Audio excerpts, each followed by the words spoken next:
Bonjour, pour ce nouveau numéro de Kit Main Libre, on vous propose une rencontre étonnante. On accueille un sacré petit bout de femme, Marion, qui est inscrite en année préparatoire en menuiserie, un métier essentiellement masculin où elle s'est pourtant fait une place. Pour moi, les études, c'était pas l'idéal, et puis j'ai toujours aimé un peu chipoter à tout, avoir touché à tout. C'est un plaisir de toucher la matière, de la transformer. Et de ce fait, j'ai vu un ami un jour travailler le bois et j'ai senti l'odeur et ça m'a plu, ça m'a embarqué et je me suis dit pourquoi pas moi.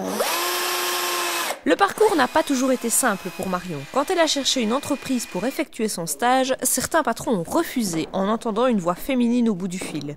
Marion a finalement rencontré Christian Misson, un homme curieux de voir ce qu'une fille pouvait apporter à son entreprise. Et tout se passe pour le mieux.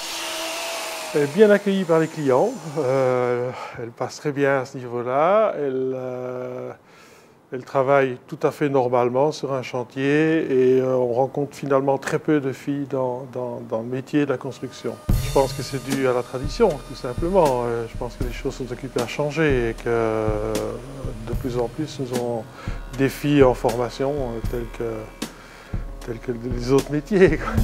Au cours aussi, les compétences de Marion et des filles en général sont reconnues, même si tout n'est pas toujours rose.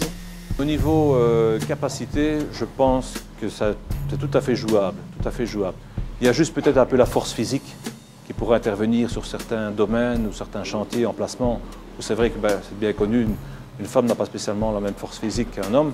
Mais au niveau pratique, au niveau études et au niveau être méticuleux sur l'ouvrage, je dirais que c'est un cran au-dessus d'un homme. En général, une femme est un peu plus précise et plus perfectionniste.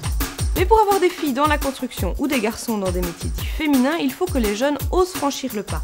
Et pour oser, il faut être informé des possibilités. Et ça, c'est le rôle du conseiller en orientation. Sur demande du délégué à la tutelle, un jeune dont le choix de carrière est encore assez flou peut rencontrer un conseiller qui l'aide à débroussailler toutes les possibilités. Un des points importants dans le travail avec le jeune, ça va être de réouvrir des possibilités, de se rendre compte qu'il y a plus que ce qu'il connaît, qu'il y a en fait beaucoup de métiers qui existent, que même au sein simplement de l'apprentissage, il en existe beaucoup plus que ce qu'il connaît, mais aussi de relativiser ce qu'il connaît.